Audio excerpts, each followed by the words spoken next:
Today, I want to dive into the nitty-gritty of what you should do with your money as soon as it hits your bank account. Let's get started. Step 1. Check your tax code and income amount. By regularly reviewing your tax code, you can avoid overpaying or underpaying taxes and make any necessary adjustments. If you're unsure about your tax code, check out my video over here for details. Step 2. Assess your pension contributions. If you're enrolled in a workplace pension scheme, confirm that the correct percentage of your salary is being contributed. It's crucial to save for your retirement, and taking advantage of employer matching contributions can significantly boost your savings. If you're self-employed, consider setting up a personal pension plan to secure your future. Step 3. Allocate funds to high interest debt. Now it's time to divide up your remaining income between high interest debt repayment and savings. If you have outstanding debts with high interest rates, allocate a predetermined amount towards paying them off. By chipping away at those debts, you'll save money on interest and free up your future income for other financial goals.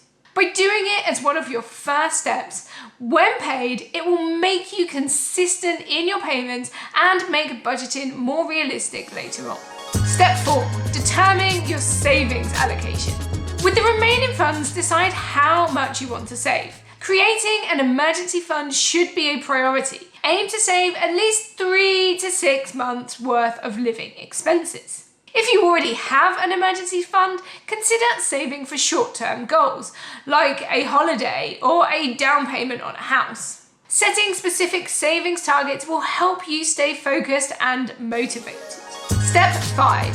Automate your savings. To ensure consistent savings, automate the process. Set up automatic transfers from your current account to your savings account. This way, you won't have to rely solely on your willpower to save. By making savings a routine, you'll watch your money grow effortlessly.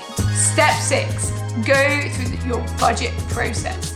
Now, with the money left, it's time to allocate the money into sinking funds and areas that need paying. I like to use a zero-based budget, so everything has a place and a purpose. I start with all the needs first, then comes the more fun part, deciding what to do with what's left. It's important to allocate money for fun and your desires. This is where I start to think about investments too.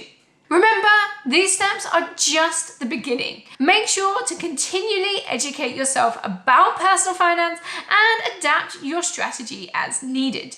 If you want to hear more about how I manage my money, check out the video over here. If you found this video helpful, don't forget to give it a thumbs up and subscribe to my channel for more personal finance tips. Thank you for watching.